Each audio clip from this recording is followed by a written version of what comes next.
السلام عليكم ورحمة الله وبركاته. ضبطوا جوا وين برنامج كنا أروني مساك وحكمدا محكمة كتالة دلك التركية أيام مركلة بلارسي حكم كذا كدن كها مدحض أوصل رئيس إسرائيل أو كمدها نتنياهو هذا مركلة وحاي محكمة داسي أمرتين الله صاحره لح يصدم كلا أو كمدا مدحض إسرائيل ويكجران وزير عارة شكاية بلارنتا وكسابسان أي ندون استعجدونا. قضبض سيدو كلامو برنامج كيدو كوين ينوحا كمدا إمارات كعربتها أي وجه صبلا صباح لي كدي مركي أي قبي أهم بديدي إن أي كم من نقطة إذا مدى نبض سويدا الله دري قزا هاي تاي صوابتها شكا عجيبة يعني دكاقي دياريي يلا طليها دان كأمنيقا مدحوينها إمارات كعربتها أور قرقاش وارنتها سيكاها اللي وضبطها سيدو كلام برنامج كان دي كوين ينوحا كمدا الروش كايا لبجباري warada ka dhanka Ukraine isagoo Ruushka hadda qabsaday magaalooyin cusub iyo magaalo istiraatiiji ah oo ku taala dalka Ukraine taas oo mar kale xaalad adag gelinaysa dalka Ukraine iyadoo hadda ay u muuqato in dhulkii reer Ukraine inta badan uu sii galay gacanta dalka Ruushka faahfaahin iyo macluumaad ayaan idinkaga diyaarinay qodobka ugu dambeeyana waxaan ku dul istaagi doonaa safarkii taariikhiga ah ee madaxweynaha dalka Suuriya Ahmed al-Sharaa ugu dambeyn uu ku tagay magaalada Washington caasimada dalka Mareykanka halkaas oo aqalka cad si weyn loogu soo wada markale magacaygu waa Mustafa Ali halkana waa Kow Somali Media maxkamad ku taala dalka Turkiga ayaa markale xukun xariga ku soo rogtay qaar kamida saraakiisha ugu sareysa Israa'iil iyadoo horay adduunka uu qabsaday isbuucan amarka maxkamadda ku taala magaalada Istanbul ee amartay in la soo xiro رئيسul wasaaraha Israa'iil Netanyahu kaas oo ay hore u doonaysay maxkamadda dambiyada dagaalka ICC International Criminal Court iyadoo sidoo kale ay horay maxkamad ku taala gudaha Israa'iil isbuucii laba jeer Netanyahu loo soo taagayay iyadoo lagu haysta dambiyo gudaha Israa'iil loogu eedeeyay in uu ka galay oo ay kamid ahayd musuqmaasuq haddaba maxkamadda Istanbul hore waxay u amirtay qaar ka tirsan saraakiisha Israa'iil iyo Netanyahu in la soo xiro laakiin sida ay warbixinta iyo warbaahinada ay qorayaan hadda maxkamaddu waxay amartay kaliya ma ahan in la soo xiro Netanyahu laakiin waa la balaariyay xukunkii oo waxa la leeyahay waxa la soo xirayaa 36 oo ay ku jiraan wasiirka gaashaandhigga Israa'iil Katz horay wasiirkii ka sii horeeyay wasiiradii hore waxa kamid ahaa raggii ay raadinaysa maxkamadda dambiyada dagaalka ICC Yoav Gallant oo ahaa wasiirkii hore gaashaandhigga Israa'iil ahaana wasiirkii arrimaha gaashaandhigga xilliga joogay markii uu bilaabanayay dagaalkii reer Gaza lagu qaaday 2 sano ka hor bilowday kadib weerarkii lagu qaaday Israa'iil 7 Oktoobar kadib Yoav Gallant hadda waxa uu kamid yahay isagii Netanyahu kuwa ay raadinaysa maxkamadda dambiyada dagaalka hadda Turkiga waxa ay leedahay hal soo qabto wasiirka gaashaandhigga hadda jooga ee Israa'iil Katz sidoo kale waxa la amray in la soo xiro wasiirka amniga waxa sidoo kale la amray in la soo xiro Bezalel Smotrich Yoav Gallant waxa raadinaysa ICC hadda Katz waxa raadinaysa maxkamadda Istanbul ku taala ee dalka Turkiga haddaba dadka la raadinaya waxa kamid ah wasiirka amniga Bingaver oo horay u dhibaateeyay maxaabiis reer Falastiin ama dad Israa'iil ah haysto oo ku jiro xabsiyada Israa'iil oo hay'adaha xuquuqul insaanka ay sheegeen in lagu xadgudbay xuquuqdoodii haddaba maxay ku eedeynaysaa saraakiisha generaaladaas iyo qaar kamid ah hogaamiyaasha militariga Israa'iil ama generaalada hogaamiye ciidanka Israa'iil maxkamadda Istanbul waxa ay leedahay waxa ay ku xadgudbeen xuquuqul insaanka waxa ay galeen dambiyo dagaal waxa ay dileen dad shacab ah waxa ay geysteen xasuuq haddaba arintani waxa ay dhalisay carab weyn oo gudaha Israa'iil ka dhalato iyadoo lagu eedeeyay maamulka Netanyahu inaysan wax tallaabo ka qaadaynin xadgudubka dalka Turkiga dhanka sharciga ay ku sameynayso Israa'iil waxa ay sheegeen mucaaradka hogaamiyaasha mucaaradka in maamulka Netanyahu awoodi waayay si sharci ah uga jawaabo weerarada dhanka sharciga Turkiga uu ku qaadayo Israa'iil iyadoo hadda Turkiga uu danaynayo ama uu ku dhawaaqay inuu u dirayo ciidamo uu diyaariyay 2000 kuwa kalena ay ku xigayaan oo dhammaan ka qayb qaadanaya waxa loogu yeeray sugista amniga Gaza iyadoo laga qayb qaadanaya sida ay sheegeen ciidamada nabad sugidda ee loo diraya halkaasi haddaba markay arrintu meesha marayso Israa'iil waxay gabi ahaanba diidan tahay in Turkiga uu ka mid noqdo ciidamada loo diray laakiin Mareykanka wali wuxuu ku adkeysanayaa inuu xallin karo ama uu ka dhaadhicin karo Israa'iil ee ogolaato si bani aadanimo Turkiga inuu uga qayb qaato kaalmada loo diray gudaha Gaza laakiin hadda Gaza waxa ku sugan urur ka socda dawladda Turkiga iyo sidoo kale injineer ka socda dawladda Turkiga oo ka qayb qaatay furitaanka dhismooyinka gudaha Gaza dhinaca kale Turkiga kaliya ma meelaha uu ka qayb qaadanaya ee Gaza oo kaliya laakiin sidoo kale waxa uu howlo ka wada ayaa la leeyahay dhulka la haystay daanta galbeed iyadoo dhammaan Israa'iil ay aad u diidan tahay ama ay dareensan tahay dhaqdhaqaaqa Turkiga inuu soo ku ekeen kaliya bini'aadanimo laakiin uu yahay mid siyaasadeed iyo mid military waaye saaxiibada qiimiga loo qodobka meesha aynu uga gudbaynaa waxaynu toos u galaynaa qodobka xiga barnaamijka Imaaraadka Carabta saaka waxa uu la soo baxay waji cusub sida ay qoraysa warbaahinta caalamka waxay diiday Imaaraadka inay ka mid noqoto dawladaha ciidamadooda u diraya gudaha Gaza si ay uga qayb qaataan sugista amniga iyo sidoo kale ciidamada nabad sugidda ee la ilaalinayo in dagaalkii Israa'iil iyo Hamas uu dib u bilowdo iyadoo la doonayo in halkaasi gabi ahaanba lagu ilaaliyo heshiiskii Sharm el-Sheikh looguna gudbo wajigii ugu dambeeyay kaas oo ah in Hamas uu ka dhigto Israa'iilna ay ka baxdo qaybaha ay ku harsan tahay gudaha Gaza laakiin Imaaraadka Carabta oo hore u sheegay inuu ka mid noqonayo dalalka ciidamadiisa u diray Gaza hadda waxa uu leeyahay nooma muuqda roadmap sax ah ama qorshe sax ah oo aynu Gaza ku gali karayno umana diri karna bay leeyihiin ciidankeena inagoo garan karin qorshaha iyo sida ay wax u dhacayaan habka loo maray dhammaan hindisahaasi ma hayno sidaa darteed buu leeyahay la taliyaha dhanka amniga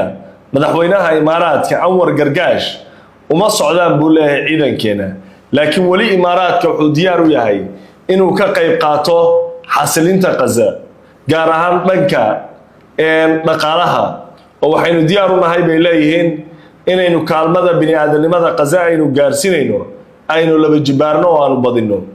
wixii tala ay qorshada looga baahdana aynu bixino Imaaraadka Carabta waxa ay dadka reer Falastiin qaar badan ku eedeynayaan inuu ka xigsaday ama uu ka jirsaday dhanka Israa'iil isagoo intii Israa'iil ay ka waday gudaha Gaza weerarada ka dhanka reer Falastiin Imaaraadka la sheegay inuu ka mid ahaa dawladda kooban iyagii Morocco inay ahaayeen kuwa xiriirka wanaagsan la leh dawladaha muslimiinta ee la xasuustay inay Israa'iil xiriir la lahaayeen iyadoo dagaalka Gaza uu socdo waxa ka mid ah Imaaraadka Carabta Morocco Azerbaijan iyo kuwa kale laakiin Imaaraadka iyo Morocco waxa la xasuustaa in heshiis dhaqaale oo bilyan gaaraya inay Morocco la gashay Imaaraadkana dhaqaale dhowr bilyan gaaraya inay Israa'iil la saxiixatay xilliga oo la arkay boqolaal dadka reer Gaza si joogto ah ama maalinle ah loogu dilay gudaha Gaza iyadoo dadka reer Falastiin macluul daran ay halkaasi ku wajaheen Israa'iil ay ka goosatay sida ay warbixinada iyo warbaahinta tilmaamaysay biyihii cunada iyo kaalmada soo galiyay oo ilaa hadda dawladaha caalamka Israa'iil ay ku eedeynayaan in ay go'doomisay dadka reer Falastiin oo ay ka jaratay cunadii oo ilaa hadda kaalmada Gaza soo galaysa aad u yar tahay si kastaba ha noqotee Imaaraadka Carabta hadda waxa uu ku adkeysanayaa in uusan ciidankiisa ka mid noqonaynin dawladaha ciidankooda u diray Gaza lama garan karo cidda lagu bedeli doono sida ay wax u dhici doonaan iyo waxa keenay go'aankan Imaaraadka hadda ay qaateen go'aan Israa'iil iyo Mareykan ay loogiin go'aan iyagu ay qaateen intaba lama cadeyn karo laakiin waxa ay muujinaysaa sida ay u adag tahay ciidamada loo diray Gaza iyo sida muhiimka ay u tahay waayahay walaalahay saaxiibada qiimiga loo qodobka ay qodobkii ka horeeyay markaynu meesha ugu gudubno laba qodob ayaa inoo soo socda oo ka mid yahay madaxweynaha Suuriya safarkiisii oo hadal hayn weyn ka dhalisay warbaahinta caalamka ciidamada Ruushka oo la wareegay deegaano muhiim ah Ukraine oo u muuqatay in la iloobay laakiin marka hore aynu ku yaraha kana walaalaha qiimiga loo aad qorateen oo aad la xiriiri doontaan walaalaha qiimiga loo intaynu u gudbin qodobka iyo qodobada kale ee la xiriiro dalka India waxaa ka dhacay xalay qarax weyn ayaa ka dhacay kaas oo la sheegay inay ku geeriyoodeen 9 qof qaraxan ayaa ka dhacay caasimada India ee Delhi iyadoo afayeenka booliiska Sanjay Tivyagi uu sheegay in la baarayo sida weerarkan loo fuliyay halka magaalada ganacsiga ee Mumbai iyo goobaha muhiimka ah India la geliyay heegan xilli ay jirto cabsi laga qabo weerar kale sida ay warinaysa warbaahinta Reuters muuqaalo dheeraad ayaa ka soo baxay gudaha magaalada Delhi taas oo la arkaya qaar ka mid ah dhaawacyadii meydadkii qaraxyadaas India sanadyadii la soo dhaafay waxa si xoogaysanayay xiisadaha u dhaxeeya muslimiinta Hinduuska iyo Kirishtaanka oo Hinduuska India oo markaa ra'iisul wasaaraha India Narendra Modi uu odaygu u yahay ayaa waxa ay weerarayeen masaajida goobaha cibaadada kaniisadaha ay weerarayeen iyagoo dhibaato weyn ay ku qabeen dadka laga tirada badan yahay oo ay ka mid yihiin muslimiinta lama garanay qaraxan cid rasmiga ay ka dambayso booliiska dalka India waxa ay sheegayaan inay baaritaan wadaan laakiin waxa uu ahaa qarax gilgilay mar kale gudaha dalka India oo waxay hadda u muuqataa in qalqal dhanka amniga India ay wajahayso waayahay walaalay saaxiibada qiimiga loo qodobka markaynu meesha uga gudubno iyo waxa ka dhacay dalka India ciidamada dalka Ruushka ayaa lagu waramayaa in ay la wareegeen magaalo muhiim ah oo ku taala dalka Ukraine oo la yiraahdo Pokrovsk waa magaalo muhiim ah oo kamid ah magaalooyinka ugu wax soo saarka badan dalka Ukraine waxa ayna noqonaysaa mar kale dharbaax weyn oo ku dhacda maamulka Zelensky madaxweynaha dalka Ukraine waxa ay muddo sanado ah kula jirtay dalka Ruushka dagaal iyadoo dagaalkaasi dalka Ukraine uu ku sababay burbur ballaaran iyo qax weyn oo ku dhaco dadka reer Ukraine hadda dadweynaha dadka reer Ukraine waxa ay qaxooti ku yihiin inta badan qaaradda Yurub iyadoo Ukraine la tilmaamayo inay qaadanayso sanadyo badan inay ka kabato burburka iyo dhaawaca ka soo gaaray dagaalka ay la gashay dalka Ruushka Ukraine dhaqaale ahaan military ahaan dhammaan waa ay burburtay magaalooyinka Ukraine ayaa lagu waramay hadda inay haawanayaan oo dadkii reer Ukraine ay ka qaxeen iyadoo Ukraine ay ku eedeysay Ruushka kaliya inuu san adeegsanayna ciidankiisa laakiin uu isticmaalayo burburinta dalka Ukraine caloosha shaqaystayaal dunida daafeeda ka imanayo iyadoo dabayaaqadii sanadkii hore la ogaaday in gudaha dalka Ukraine ay ka dagaalamayaan ama weerarada Ukraine lagu qaaday ay qayb ka tahay dalal ay ka mid yihiin waqooyiga Kuuriya iyadoo markii dambe dawladda dalka Kuuriya ay xiratay in ciidamadeeda ay ka garab dagaalameen ciidamada dalka Ruushka oo ay burburka Ukraine gaaray qayb ka ahaayeen lama garanayo sida lagu dajin doono dagaalka Ukraine iyo Ruushka laakiin Mareykanka ayaa dhowr jeer hore isku dayay inuu heshiis dhex dhigo labada dhinac Ukraine iyo Ruushka laakiin Putin ayaa u muuqday shuruuda uu doonayo inay yihiin kuwa adag Ukraine ay u muuqatay inay ku adag tahay inay aqbalaan shuruuda dalka Ruushka uu wato Ruushka ayaa ku adkaystay dhul badan oo uu ka qabsaday magaalooyin waaweyn dalka Ukraine in loo daayo ay ku biiraan dhulweynaha dalka Ruushka iyadoo horey madaxweynaha dalka Mareykanka Donald Trump uu soo jeediyay madaxweynaha dalka Ukraine Zelensky in uu aqbalo dhulkiisa qayb ka mid ah in uu ka tanaasulo haddii uu doonayo inuu ka badbaado dawladdan awoodda weyn leh ee weerarka halista ka wada gudaha dalka Ruushka waayahay saaxiibada ay walaalaha qiimiga loo qodobka markaynu meesha ugu gudubno waxaynu barnaamijka ku soo qatimeynaa shalay ugu dambeyn waxa Washington caasimada Mareykanka aqalka cad si weyn loogu soo dhaweeyay madaxweynaha dalka Suuriya Ahmed al-Sharaa waxa uu noqonayaa muddo dheer kadib madaxweynihii ugu horeeyay dalka Suuriya oo sida rasmiga loogu soo dhaweeyay caasimada dalka Mareykanka waxa uu kala yahay dana waaweyn dalka Suuriya Ahmed al-Sharaa waxa muuqata inuu yahay nin dan weyn laga leeyahay waxana ay wada fariistaan madaxweynaha Mareykanka Donald Trump iyadoo booqashadani ay ka duwan tahay booqashooyinkii hore ee uu ku tagay Mareykanka haddii aan lahayd markii uu ka qayb galay shirka qaramada midoobay iyo kulamo hore oo uu ku tagay Mareykanka Ahmed al-Sharaa waxa uu Mareykanka danaynayaa in saldhigyo uu ku yeesho dalka Suuriya sidoo kale Mareykanka waxa uu danaynayaa in Suuriya uu ku guuleystay inuu ka dhaadhiciyo inay gabi ahaanba baabi'iyaan hubkooda kiimikada inta ka harsan iyadoo dhinaca kale la doonayo dalka Suuriya inay qayb ka noqoto dawladaha Abraham Accord qaybta ka noqonaya lama garanayo in Mareykanku uu ku guuleysanayo dhammaan heshiisyada uu ka doonayo madaxweynaha dalka Suuriya iyadu waxa ay doonaysaa laba qodob oo muhiim ah tan koowaad oo ah in deymaha ee dhaqaalaha lagu leeyahay laga cafiyo kaalmana la siiyo si ay u soo kabato dhinaca kale waxa ay doonaysaa in laga xalliyo culayska dhanka Israa'iil ka haysto